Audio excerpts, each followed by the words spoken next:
구독, 좋아요는 글을 쓰는데 힘이 나게 해주네요. 한 번씩 꼭 눌러주셔요. 병자호란 47일간의 악몽과 그 이면의 진실. 1636년 12월 압록강에 얼음이 얼기 시작했다. 청나라 태종 홍타이지는 이 순간을 기다렸다. 강이 얼면 대포와 기병대가 거침없이 남하할 수 있었기 때문이다. 12만 대군은 마치 칼날처럼 조선의 심장부를 향해 진군했다. 그런데 여기서 우리가 잘 모르는 사실이 하나 있다. 청군은 사실 조선을 정복하려 온 게 아니었다. 그들의 진짜 목표는 명나라였고 조선은 그저 뒤통수를 치지 못하게 확실히 묶어두려는 것이었다. 인조는 이 소식을 듣고 경악했다. 불과 9년 전 정묘호란 때도 비슷한 상황이었지만 이번은 달랐다. 정묘호란 때는 후금이 형제의 맹약을 요구했다면 이번에는 완전한 복종, 즉 군신관계를 요구하며 온 것이다. 더 충격적인 건 청군의 속도였다. 불과 사흘 만에 개성이 함락되었고 인조가 강화도로 피신하려 했을 때는 이미 청군이 길목을 차단한 뒤였다. 왕은 급히 방향을 틀어 남한산성으로 향했다. 이때 세자 소현세자와 복림대군 훗날 효종도 함께였는데 그들은 곧 인질이 되어 심양으로 끌려가게 된다. 남한산성. 지금은 유네스코 세계문화유산이지만 1636년 겨울 그곳은 지옥이었다. 성 안에는 약 1만 3천 명의 군사와 왕실, 신하들이 갇혀 있었다. 청군은 12만이었다. 수적으로는 10배 차이. 하지만 더 큰 문제는 식량이었다. 급히 피신하느라 제대로 준비하지 못한 탓에 성 안의 식량은 한 달치도 되지 않았다. 추위는 매섭고 눈은 쌓이고 사람들은 하루가 다르게 말라갔다. 병사들은 말고기를 먹었고 그마저도 떨어지자 나무 껍질과 풀뿌리를 씹었다. 어떤 기록에는 사람들이 죽은 말의 뼈를 삶아 국을 끓였다는 이야기도 나온다. 그런데 여기서 잘 알려지지 않은 극적인 장면이 있다. 청군은 조선군을 심리적으로 압박하기 위해 성벽 아래에서 매일같이 잔치를 벌였다. 고기를 굽고 술을 마시며 음악을 연주했다. 굶주린 조선군이 성벽 위에서 그 광경을 내려다보게 만든 것이다. 이것은 단순한 시위가 아니라 치밀한 심리전이었다. 실제로 많은 병사들이 탈영을 시도했고 어떤 이들은 항복하기도 했다. 성 안에서는 또 다른 전쟁이 벌어지고 있었다. 주전파와 주화파의 싸움이다. 주전파의 대표 김상원은 차라리 죽을지언정 오랑캐에게 무릎 꿇을 수 없다고 외쳤다. 그의 논리는 명확했다. 조선은 명나라와 200년 넘게 의리를 지켜온 나라다. 지금 굴복하면 조선의 정체성 자체가 무너진다는 것. 반면 주화파의 최명길은 현실을 직시했다. 지금 싸우면 백성이 죽고 왕실이 위험해진다. 일단 살아남아야 다음을 도모할 수 있다. 두 사람 모두 나라를 사랑했지만 방법이 달랐다. 흥미로운 건 인조의 심리다. 그는 사실 주전파도 주화파도 아니었다. 그는 그저 겁에 질려 있었다. 인조는 본래 광해군을 몰아내고 왕위에 오른 인물이다. 반정으로 왕이 된 만큼 그의 정통성은 항상 흔들렸다. 그래서 그는 신하들의 눈치를 봐야 했다. 주전파 신하들 앞에서는 끝까지 싸우겠다고 했고 주화파 신하들 앞에서는 백성을 생각해야 한다고 했다. 하지만 시간이 갈수록 상황은 절망적이 되어갔다. 47일째 되던 날 마침내 결정의 순간이 왔다. 식량은 바닥났고 병사들은 더 이상 싸울 힘이 없었다. 명나라에 보낸 구원 요청은 아무 소용이 없었다. 명나라 자체가 이미 청에게 밀리고 있었기 때문이다. 인조는 결국 항복을 선택했다. 그리고 1637년 1월 30일 역사상 가장 굴욕적인 장면이 연출되었다. 삼전도. 지금의 서울 송파구 일대다. 그곳에는 높은 단이 세워져 있었고 청 태종 홍타이지가 앉아 있었다. 인조는 남색 골룡포를 벗고 푸른색 옷으로 갈아입었다. 이것은 항복의 상징이었다. 그리고 그는 청태종 앞에서 309고두를 했다. 3번 절하고 매번 3번씩 머리를 땅에 박는 의식. 총 9번 머리를 조아린 것이다. 조선의 왕이 천자국의 군주에게 하는 최고의 예였다. 그런데 여기서 알려지지 않은 이야기가 있다. 인조는 그날 의식을 치르면서 3번이나 쓰러졌다. 첫 번째는 추위와 굶주림 때문이었고, 두 번째는 수치심 때문이었으며, 세 번째는 분노 때문이었다고 한다. 신하들이 그를 부축해 일으켜 세웠지만 인조의 눈에서는 눈물이 흘렀다. 그 눈물이 분노 때문인지 수치심 때문인지 아니면 안도감 때문인지는 아무도 몰랐다. 항복 조건은 가혹했다. 첫째, 조선은 청의 속국이 된다. 둘째, 소현세자와 복림대군 그리고 조정 대신들의 아들 수십 명을 인질로 보낸다. 셋째, 막대한 공물을 바친다. 금백근, 은 천근, 수천 필의 비단, 수만 명의 조선 백성까지. 넷째, 명나라와의 관계를 완전히 끊는다. 이것은 단순한 항복이 아니라 조선의 정체성 자체를 뒤흔드는 것이었다. 그리고 가장 비극적인 것은 사람들이었다.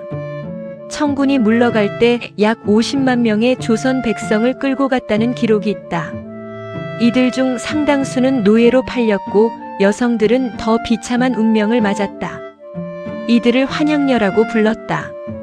청나라에 끌려갔다가 간신히 돌아온 여성들인데 조선 사회는 그들을 받아들이지 않았다. 오랑캐에게 더럽혀졌다는 이유였다. 가족들조차 그들을 외면했다. 어떤 여성은 고향에 돌아왔지만 집 문전에서 쫓겨났고 어떤 여성은 스스로 목숨을 끊었다. 이것은 전쟁의 또 다른 비극이었다. 전쟁이 끝난 후 조선 사회는 깊은 트라우마에 빠졌다. 사대부들은 자신들의 무능함을 자책했고 백성들은 왕과 조정을 원망했다. 특히 김상원 같은 주전파는 우리가 끝까지 싸웠어야 했다고 주장하며 최명길을 비난했다. 반면 최명길은 그래서 모두 죽자는 말이냐며 반박했다. 이 논쟁은 수십 년간 계속되었고 조선 사회를 분열시켰다. 인조 자신도 이 굴욕에서 벗어나지 못했다. 그는 밤마다 악몽에 시달렸고 신하들 앞에서도 자주 눈물을 흘렸다고 한다. 더 비극적인 건 그의 아들들이었다. 소현세자는 심양에서 8년간 인질 생활을 했다. 그곳에서 그는 청나라의 선진 문물을 접했고 서양 선교사들과도 교류했다. 그는 조선으로 돌아와 개혁을 꿈꿨지만 아이러니하게도 아버지 인조에게 독살당했다는 설이 유력하다. 인조는 청나라의 우호적이 된 아들을 두려워한 것이다. 대신 왕위에 오른 것은 둘째 아들 복림대군, 즉 효종이었다. 효종은 형과 달랐다. 그는 심양에서의 굴욕을 잊지 않았고 언젠가 청나라를 치겠다고 다짐했다. 이것이 바로 북벌론이다. 효종은 군사력 강화에 힘썼고 무과 시험을 강화했으며 성곽을 보수했다. 하지만 북벌은 결코 실행되지 못했다. 경제력도 부족했고 청나라는 점점 더 강해졌으며 무엇보다 명나라가 1644년 멸망해버렸기 때문이다. 그런데 여기서 재미있는 역설이 있다. 병자호란의 굴욕은 조선을 더 폐쇄적으로 만들었다. 청을 오랑캐라 여기고 명나라를 그리워하는 소중화 의식이 강해졌다. 조선은 스스로를 이제 우리만이 진정한 중화 문명의 계승자라고 생각하게 되었다. 이것은 자존심을 지키는 방법이었지만 동시에 세계의 변화를 외면하는 결과를 낳았다. 200년 후 조선이 개항을 거부하고 쇄국 정책을 펼친 것도 이 트라우마와 무관하지 않다. 병자호란에서 또 하나 주목할 점은 백성들의 반응이다. 전쟁이 끝난 후 전국 곳곳에서 밀란이 일어났다.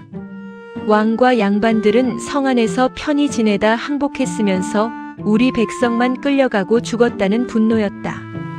특히 평안도와 황해도 지역에서 저항이 거셌다. 어떤 마을에서는 청군에게 협력한 조선 관리들을 백성들이 직접 처형하기도 했다. 이것은 조선 사회의 계층 갈등이 표면화된 순간이었다. 흥미롭게도 청나라는 조선을 완전히 멸망시키지 않았다. 왜일까? 그 이유는 전략적이었다. 청나라는 조선을 완충지대로 남겨두길 원했다. 명나라와의 전쟁에서 후방을 안정시키면서도 일본과의 완충지대가 필요했던 것이다. 실제로 청은 조선에게 가혹한 조공을 요구했지만 내정에는 크게 간섭하지 않았다. 이것은 조선이 망하지 않고 200년을 더 버틸 수 있었던 이유 중 하나다. 또 하나 잘 알려지지 않은 사실은 병자호란 직후 조선에서 의외의 문화적 르네상스가 일어났다는 점이다. 굴욕을 겪은 지식인들은 왜 우리가 졌는가를 고민했고 실학이라는 새로운 학문이 싹텄다. 유형원, 정약용 같은 실학자들은 공허한 성리학 논쟁 대신 농업, 기술, 제도 개혁을 연구했다. 병자호란의 치욕이 역설적으로 조선 후기 학문 발전의 계기가 된 것이다. 그렇다면 병자호란은 피할 수 없었을까? 역사학자들은 여러 만약을 제시한다. 만약 광해군이 쫓겨나지 않았다면 광해군은 명과 청 사이에서 교묘한 중립 외교를 펼쳤다.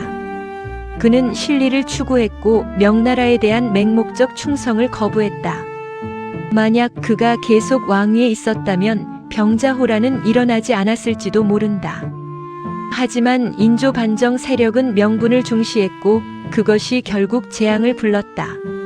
만약 조선이 군사력을 제대로 갖췄다면 임진왜란 이후 조선은 화포와 성곽을 강화했지만 재정 부족으로 제대로 유지하지 못했다. 남한 산성도 식량 비축이 제대로 되지 않았다. 만약 평소에 대비를 철저히 했다면 적어도 47일보다는 더 버틸 수 있었을 것이다. 병자호란은 단순한 전쟁이 아니었다. 그것은 조선이라는 나라의 정체성, 외교 전략, 군사력, 사회 구조, 모든 것이 시험대에 오른 사건이었다. 그리고 조선은 그 시험에서 처참하게 실패했다. 하지만 그 실패 속에서 조선은 배웠고 변화했으며 또 다른 200년을 살아남았다. 오늘날 우리가 병자호란에서 배울 수 있는 것은 무엇일까? 첫째, 현실을 직시하지 못하는 외교는 재앙을 부른다. 둘째, 명분만 앞세우고 실리를 외면하면 백성이 고통받는다.